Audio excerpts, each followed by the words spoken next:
नमस्कार दोस्तों, मैं गोपाल राजपूत करण। खास चर्चा में आज राहुल प्रियंका गांधी सेना के राष्ट्रीय अध्यक्ष श्री पंडित जगदीश शर्मा जी से देश के हालात पर चर्चा करूंगा।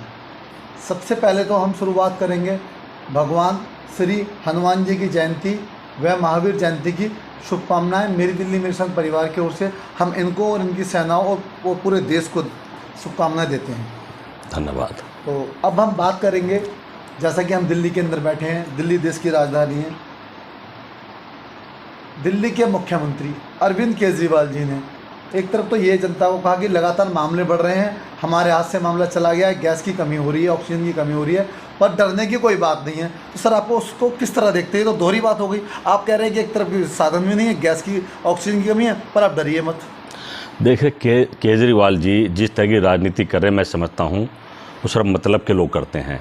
वो लालच की राजनीति करते हैं, लोगों को लालच देते हैं कि सत्ता में बने रहे। दिल्ली और देश के लिए कुछ नहीं कर रहे हैं। आज किसी भी हॉस्पिटल में किसी तरह का बेड नहीं है, हर आदमी परेशान है, दवाई नहीं है, ऑक्सीजन नहीं है, फ़ोन आते हैं, और सबसे बड़ी बात ये कि शमशान घाटों में जगह नहीं है। क्या यही केजरीवाल की राजनीति का परिणाम है? और मैं समझता हूँ इन्होंने कितना पैसा बर्बाद कर दिया। मोहल्ला क्लिनिक शोर मचा पर, जितने का मोहल्ला क्लिनिक नहीं था, जितने की एडवर्टाइज कर देते थे। एक इनकी एडवर्टाइज थी, हमने 100 करोड़ रुपया बचा दिया है, उस पर 300 करोड़ की एडवर्टाइज कर दी। हर चैनल में, दिल्ली का ही नहीं, दिल्ली के मुख्यमंत्री भारत के हर चैनल में, देश विदेश के चैनल में भी ऐड दे रहे हैं। इसका क्या मतलब है? क्यों पैसा खराब कर रहे हैं? आज एक एक पैसे की ज़रूरत है, एक एक आदमी की जान बचाने की ज़रूरत है। कोई महिला अपने पति को नहीं बचा पा रही है, पति अपनी बच्चों को नहीं बचा पा रहा है। बुरा हाल है, बद से बदतर स्थिति हो गया है। शमशान घाटों में जगह नहीं है, 4 कंधे देने वाला कोई आदमी नहीं रहा है। हालात इतना बुरा है। पर मुख्यमंत्री जी टेलीविज़न में हर 5 मिनट बाद लोग चिढ़ गए इनसे, हर 5 मिनट बाद कि 24 घंटे दवाई फ्री है। वो कहाँ फ्री है, कहाँ बेड है? दिल्ली और देश की जनता जानने चाहती है। ये झूठ बोलना बंद करो। अगर आप इसी तरह झूठ बोलते रहे तो वो दिन दूर नहीं जिस दिन ये दिल्ली की जनता आपको आगे आगे कर लेगी। दूसरी तरफ से आप इसको किस तरह देखते हैं? लगातार हमारे देश के जो प्रधानमंत्री हैं लोगों से ये कह रहे हैं कि हम ऑक्सीजन का व्यवस्था बनाने में लगे हुए हैं, बाहर से बात कर रहे हैं। कहीं इनसे चूक हुई कि क्या इनको पहले से ऐसी कोई व्यवस्था बनानी चाहिए थी? आज एट ए टाइम कह रहे हैं हम प्लांट लगा देंगे, ये लगा देंगे, और देश के जो लोग हैं वो मर रहे हैं। आप उसको किस तरह देखते हैं? क्या उन्हें पहले से तैयारी करनी चाहिए थी? देखिए, राहुल गांधी जी ने विपक्ष के नाते इनको कोरोना आने से पहले अवगत करा दिया था कि कोरोना आ रहा है। ये लोग ट्रम्प को झुलाते रहे। 1 साल हो गया है, ना कोई ऑक्सीजन प्लांट लगाया, ना कहीं दवाई का अरेंजमेंट हुआ। सिर्फ झूठ बोलने की राजनीति है। इनको तो बंगाल जीतना था, पागल हो गए थे। दीदी ओ दीदी, प्रधानमंत्री खुद कह रहे थे कि मेरे दिमाग का कोई पुर्जा ढीला हो गया है, लोग मुझे पागल कह रहे हैं, मैंने नीच कहे हुए हैं। तो कुछ होगा तो कह रहे हैं ना। देश की जनता मूर्ख थोड़ी है, वो देख रही है तो बता रही है। प्रधानमंत्री जी, अगर आपने इस बारे में सोचा होता कि कोरोना की दूसरी लहर भी आ सकती है, आपने काम करा होता, आपने हॉस्पिटल बनाए होते, आपने ऑक्सीजन प्लांट लगाए होते, आपने दवाइयों के लिए, रिसर्च के लिए लोग पैसा मांगते रहे, वो दिया होता, तो आज देश की स्थिति ऐसी नहीं होती। आपने कहा था अच्छे दिन आएंगे, अच्छे दिन आए कि हॉस्पिटल क्या, शमशान घाट में भी जगह नहीं मिल रही है। कोई किसी को जला रहा है, कोई किसी को जला रहा है, किसी की डेड बॉडी किसी को दे रहे हैं, किसी को दे रहे हैं। किस तरह का भारत बना दिया आपने। 70 साल में जो कांग्रेस ने एक स्ट्रक्चर खड़ा करा था, आज 7 साल में मिट्टी में मिला दिया आपने। आपको सोचना चाहिए किस तरह से आपने देश कर दिया। आप तो पूरी तरह से, आपको चुनावी बुखार है। आपको चुनाव तो जीत सकते हैं, छल कपट धन बल के दम पर आप चुनाव जीत सकते हैं, देश की जनता के प्यार पे आप चुनाव नहीं जीत सकते। आज मैं बधाई देता हूं मद्रास के सुप्रीम कोर्ट के जज को, जिसने एक हिम्मत दिखाई है, जिसने कहा है कि इस महामारी का जिम्मेदार चुनाव आयोग, उस पर 302 हत्या का मुकदमा दर्ज होना चाहिए। सुप्रीम कोर्ट से भी अपील करता हूं, जितना चुनाव आयोग जिम्मेदार है उतने ही नेता जिम्मेदार है, उतने ही प्रधानमंत्री जिम्मेदार है, उतने ही गृह मंत्री जिम्मेदार है, उतने ही दिल्ली का केजरीवाल जिम्मेदार है। इनके ऊपर भी मुकदमा दर्ज होना चाहिए। इनको भी, जो लोग बेमौत मर गए हैं, जो मर रहे हैं, उनकी हत्या का आरोप इन पर लगना चाहिए, क्योंकि यही लोग वाई लूटते हैं। अगर ये कोरोना नहीं आता तो विष्णु भगवान बन गए थे मोदी जी, कहते हैं मैंने ठीक कर दिया। अब ये लहर आ गई है 100 गुना इनके इंजेक्शन लगने में भी गड़बड़ है। मैंने भी लगवाया, मुझे भी शरीर में दाने दाने हो गए हैं, कहीं ना कहीं तंग हो रहा हूँ, नींद नहीं आती है। इसमें भी एक राजनीति है। मैं समझता हूँ कि जिस तरह से देश के हालात हैं, देश की जनता, भगवान इनको माफ़ नहीं करेगा, क्योंकि ऐसे अच्छे दिन नहीं चाहिए थे हमें। हम आत्मनिर्भर थे, अपने बच्चों को खाना खिलाते थे, अपने बच्चों को पढ़ाते थे, लिखाते थे, उनके लिए खड़े रहते थे, दवाई का अरेंजमेंट करते थे। आज हम ना तो पढ़ा सकते हैं, ना खाना खिला सकते हैं, और दवाई तो कोसों दूर चली गई है। हम अपने बच्चों को गोदी में मरता देख रहे हैं। ये देश बर्दाश्त नहीं करेगा। जगदीश जी, हमेशा से गांधी परिवार ने लोगों की मदद की बात कही है, सहायता की बात करी है, लेकिन एक परंपरा जगह जी, हम सरकार कहते हैं लोन दे रहे हैं। राहुल जी ने एक बहुत अच्छी बात कही थी कि प्रत्येक परिवार के अकाउंट में आप 6,000 रुपये डाल दीजिए, जिससे कि वो कम से कम अपनी रोटी खा सके, अपने दूध, बच्चों के दूध की व्यवस्था कर सके। पर सरकार ने इसको बहुत ज़्यादा सीरियस लिया नहीं। सरकार ने बीच में कहा जी हम आपको लोन दे रहे हैं, लेकिन आप पेट में रोटी नहीं है, जेब में पैसा नहीं है। और राहुल गांधी जी की इस जो फार्मूले को सरकार ने साइडलाइन कर दिया, तो उसको किस दृष्टि से देखते हैं? देखिए, विपक्ष के नाते राहुल गांधी जी, प्रियंका गांधी जी और भी दल के नेता समय समय पर प्रधानमंत्री जी को समझाते रहे हैं। जब देश पर आफत आती है, देश पर महामारी आती है, तो प्रधानमंत्री के लिए कुछ नहीं कर सकते। सभी दलों को बुलाना चाहिए था, बैठ के बात करना चाहिए थे, विचार विमर्श करना चाहिए था। सर, ये तो जमीनी स्तर की बात थी ना, किसको क्या काम करना चाहिए था, वो काम की जिम्मेदारी देनी चाहिए थी। राहुल गांधी ने कहा कि महामारी का दूसरा दौर शुरू होगा। प्रियंका गांधी ने आवाज़ उठाई कि जो मजदूर प्लान कर अपने घर जा रहे हैं, इनको कुछ पैसा दो। अब प्रधानमंत्री जी ने कहा कि विपक्ष के नेता राहुल गांधी ने तो कह दिया पैसा दो, क्योंकि इनको पैसा देने की तो आदत नहीं है, ले सकते हैं, ले रहे हैं। तो तुरंत आनंद फानन में रात को आ गए कि 9 बजे प्रधानमंत्री आएंगे, पता नहीं क्या कहेंगे। पहले तो पूरा देश डर गया। चलो आए और आकर क्या कहा कि लॉकडाउन नहीं लगेगा। अरे लॉकडाउन उस वक्त तो आपने लगा दिया जब ये महामारी छोटा रूप में थी। आज अपार महामारी का इसने रूप ले लिया है, पूरी चारों तरफ त्राही मचा हुआ है। उस टाइम कह रहे हैं आप लॉकडाउन नहीं लगेगा।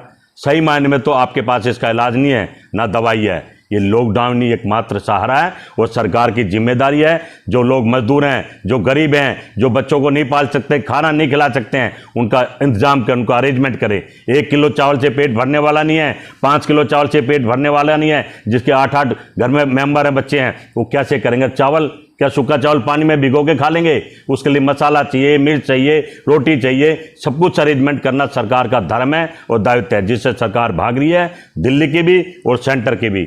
इस तरह से पूरे देश का जो अफरा तफरी का माहौल है, अब तो विदेशों में हमारी चर्चा हो रही है।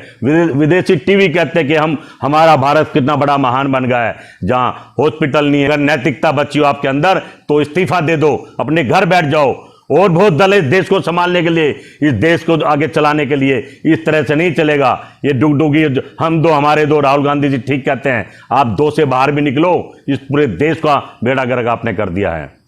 सर, एक बहुत अहम बात, जहाँ लोगों की जेब में पैसे नहीं है, लोग कमाने जा नहीं रहे हैं, पर लगातार स्कूल वाले बच्चों को फ़ोन करके कह रहे हैं उनके माँ बाप को कि आप हमें फ़ीस जमा कीजिए, तो उसको आप कैसे देखते हैं? फीस मांग रहे हैं, खाने को रोटी नहीं है। पिछले 1 साल से जब से कोरोना महामारी है, स्कूल चल ही कहाँ रहे हैं। ऑनलाइन थोड़ा बहुत चल रहा है, वो भी नहीं चल रहा है।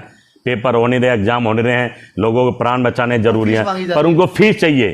फीस नहीं देंगे तो वो नाम काट देंगे। स्कूल बंद के कगार पर फीस चाहिए। कहीं ना कहीं दोनों तरफ से, तीनों तरफ से इस दिल्ली की जनता को लूट रहे हैं, नचोट रहे हैं, खींच रहे हैं।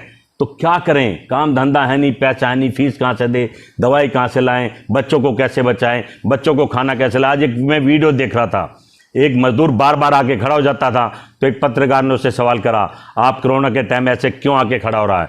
वो कह रहे थे, ये जहाँ मैं खड़ा हूँ यहाँ मजदूर खड़े होते हैं, यहाँ से नौकरियाँ मिलती हैं, मैं रोज़ आता हूँ, मैं तो भूखा रह सकता हूँ, महीना भी भूखा रह सकता हूँ, पर मैं बच्चों को जाके कैसे क्या कहूँ, मेरे घर में बच्चे भूखे हैं, मैं इसलिए रोज़ आता हूँ। डंडे भी खाता हूँ पुलिस के कि किसी तरह से मुझे काम मिल जाए, रोज़गार मिल जाए, मैं अपने बच्चों को खाना खिला दूँ। 1-1 हफ्ते से भूखे हैं। तो प्रधानमंत्री जी बताइए, गृह मंत्री जी बताइए, दिल्ली के मुख्यमंत्री जी बताइए, क्या यही राजनीति करना ही धर्म है? देश को बचाना भी आपका धर्म है, जहां आप पूरी तरह से फेल हो गए हैं, नाकाम हो गए हैं। आप बस से बदतर भारत बना दिया है। 21वीं सदी तो सपने दूर करे, 1947 से भी पीछे भारत को लेकर चले गए हैं आप दोनों मिलकर। सर, अभी हमने पिछले कुछ सालों में देखा, दिल्ली में ना तो कोई हॉस्पिटल बना है, जो भी कुछ दिया गया कांग्रेस का दिया गया है। पर उससे बड़ी बात एक आप देख रहे होंगे सोशल मीडिया पे, भारतीय जनता पार्टी के कार्यकर्ता एक मैसेज डाल रहे हैं लगातार कि हम इतने बड़े संगठन का सदस्य होने के कारण भी ना तो कोई लोगों को सहायता पहुंचा पा रहे हैं, अपने लोगों तक के लिए वो बेड का इंतजाम नहीं कर पा रहे। और दूसरी तरफ राहुल प्रियंका गांधी सेना के जो कार्यकर्ता हैं, मैंने कभी उन्हें बेबस नहीं देखा। तो दोनों में कहाँ जबकि आपके पास सत्ता भी नहीं है, आपके पास साधन नहीं है, आपके लोग एक जज्बे के साथ काम करते हैं, उनके पास सत्ता भी है, उनके पास पावर भी है इस टाइम पर, उसके बाद वो कहते हैं कि हम बेबस हैं, हम लोगों की सहायता नहीं कर पा रहे। और आपके लोग देश के लिए लड़ रहे हैं। कहीं भी मैंने आज तक पूरे देश में नहीं देखा कि राहुल गांधी प्रियंका गांधी सेना के कार्यकर्ता ये कह रहे हो कि हम बेबस हैं। तो कहाँ आप इसमें फ़र्क मानते हैं? आपका एक्सपीरियंस है इसमें, आपकी लगन है, और उनमें कहाँ बहुत बड़ा फ़र्क है? देखिए बहुत बड़ी बात। देखिए ज़्यादा फ़र्क नहीं है, एक छोटा सा बता दूं, छोटा फ़र्क। हम लोग देश पर मरने वाले हैं, वो देश के लोगों की जान लेने वाले हैं, बस इतना फ़र्क है। हम नहीं देख सकते हमारे पड़ोस में कोई बीमार है, कोई दुखी है कि हम घर में बैठ जाएं। हम खाना भी पहुंचा रहे हैं, हम दवाई भी पहुंचा रहे हैं, हम सिलेंडर भी पहुंचा रहे हैं। तो हमारे यूथ कांग्रेस के अध्यक्ष लगे हुए हैं कि आपके पास साधन भी नहीं, आप सत्ता में भी नहीं, फिर भी आप लोगों को हेल्प पहुंचा रहे हैं। आपके प्रदेश अध्यक्ष ने, जो अनिल चौधरी जी ने भी लोगों के लिए काफ़ी कुछ किया। लेकिन मैं यही नहीं समझ पा रहा हूँ, जो लोग निगम में भी हैं, वो कुछ लोग दिल्ली सरकार के अंदर जो केजरीवाल जी भी हैं और केंद्र सरकार भी है, वो ये उसके कार्यकर्ता कह रहे हैं कि हम बेबस हैं। ऐसा क्यों हो रहा है? मतलब वो बेबस अपने आप को महसूस कर रहे हैं। देखिए नियत की बात है, हम लोग 70 साल से जनता का प्यार मिला, जनता में रहे, देश की आज़ादी से लेकर आज तक हमने बड़े बड़े रोड, बड़े बड़े हॉस्पिटल, हवाई जहाज, बंदरगाह, पता नहीं क्या क्या बनाया। हमने गीत नहीं गाया। मनमोहन सिंह 12 साल सरकार में रहे, बनाते रहे, काम करते रहे, जनता को सौंपते रहे। ये तो उन्हीं को तो बेच रहे हैं, जो हमने बनाया वो बेच दिया, अब कुछ नहीं बचा तो बंगाल में नज़र चलेगी, बंगाल में कुछ मिलने वाला है इनको। कुल मिला के अगर आपकी सेवा भावना नहीं है, अगर आप जनता के लिए काम नहीं करना चाहते हैं, सिर्फ झूठ बोलो और झूठ बोल के राजनीति करना चाहते हैं, तो उसके परिणाम ऐसे ही होंगे जैसे आज देश ये हालत छिपी नहीं है। आज सोशल मीडिया में प्रधानमंत्री सबसे निकम्मे प्रधानमंत्री साबित हो गए हैं, फिर भी चुप हैं, फिर भी राजनीति कर रहे हैं। बंगाल के चुनाव दिखा रहे हैं, बंगाल के चुनाव को टाल देते कुछ दिन, क्योंकि आफत देश पर आ गई है, देश के लोगों पर आ गई है। जहां रोटी कपड़ा और मकान की समस्या हो जाए, अब तो जीवन गैस सांस लेने की समस्या इनके राज में हो गई है। तो प्रधानमंत्री, गृह मंत्री, दिल्ली के मुख्यमंत्री को सोचना चाहिए, सभी दलों को बुलाकर बैठकर काम कराना चाहिए। आपको याद होगा श्रीमती इंदिरा गांधी एक दफ़े चुनाव में सब सीटों पर जीत गई थी, विपक्ष नाम की चीज़ नहीं बची थी, तो उन्होंने अटल जी को विपक्ष का नेता बनाया, विदेश की नीतियों की जिम्मेदारी दी, सुबह शाम चर्चा करती थी, बात करती थी। पार्लियामेंट लड़ने के लिए पहले नेता लड़ते थे, वहाँ शाम को बैठ के खाना खाते थे। आज तो लड़ाई दूसरी तरह की है कि किसको कौन मरवा दे, किसको कहाँ फंसवा दे, किस पे क्या मुकदमा दर्ज करा दे। ऐसे थोड़ी होना चाहिए। अमेरिका से ही सीख लो, जब विपक्ष बैठ जाता है तो दूसरा दल भी मिलकर काम करता है शांति से। ये तो पहला यार था ट्रम्प जो वहाँ झगड़ा कर दिया उसने, पहली दफ़े इतिहास में पहली दफ़ा हुआ। नहीं, वहाँ के नेता लड़ते नहीं थे, जीतने बाद दोनों मिलकर काम करते थे जो हो सकता था देश को बनाने के लिए। यही रणनीति यहाँ अपनानी पड़ेगी। जिस तरह के अब छिचोरा टाइप नेता हो गए हैं, चाहे दिल्ली की बात कर लो, चाहे सेंटर की बात कर लो, जिनको सत्ता से प्यार है, पैसों से प्यार है, उद्योगपतियों से प्यार है, लेकिन गरीब जनता से कोई लेना देना नहीं इनका। वो मरते हैं तो मरें, भाड़ में जाते तो जाएं, उनके बच्चे भूखे मरे तो मरें, इनको कुछ लेना देना नहीं। ये अब देश ने देख लिया है। मैं सर अंत में आपसे चाहूँगा कि आप राहुल प्रियंका गांधी सेना के कार्यकर्ताओं को संदेश दें और देश की जनता को कोई संदेश। देखिए, राहुल प्रियंका गांधी सेना के सारे कार्यकर्ता, मैंने उनसे अपील करी थी पहले दिन से ही कि आपके आस पड़ोस में कोई भूखा ना रहे, कोई दवाई से परेशान ना हो, किसी को कैसे भी मदद करे तो हमें मदद करनी है, हमें उनके लिए जीना है। ये भारत रहेगा, ये लोग रहे ना रहे, ये बीजेपी रहे ना रहे, कांग्रेस और भारत रहेगा, है और थी, क्योंकि हमारी नेक नियत और हम देश के लिए कुछ करना चाहते हैं, हम देश के लिए मर मिटना चाहते हैं, तो हम रहेंगे। इसलिए हमारे कार्यकर्ताओं से अपील है, आपके चैनल से भी, कांग्रेस के नेताओं से, कांग्रेस के कार्यकर्ताओं से, कि मदद करो। बस यही हमारा अधिकार है, हम मदद में हमेशा आगे रहेंगे। चाहे सरकार हमारे पे कितने झूठे मुकदमे बना ले, हम अपने देश की सेवा करते रहेंगे।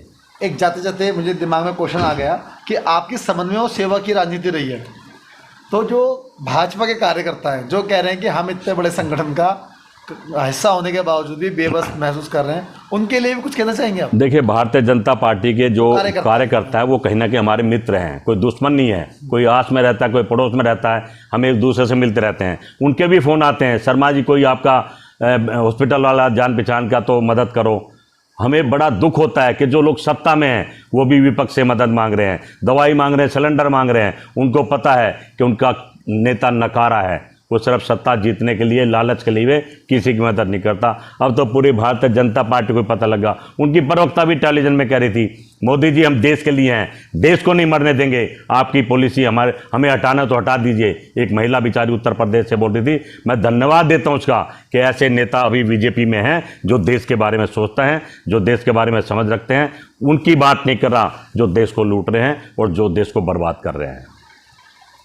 तो ये थे हमारे साथ राहुल प्रियंका गांधी सेना के राष्ट्रीय अध्यक्ष और देश के हर मुद्दे पे बेबाकी से अपनी बात रखने वाले पंडित जगदीश शर्मा जी। हमेशा ये हर मुद्दे पे अपनी बात रखते हैं। मेरी दिल्ली मेरी शान हमेशा इनके साथ रहेगा, इनकी बातों को जन जन तक पहुंचाएगा।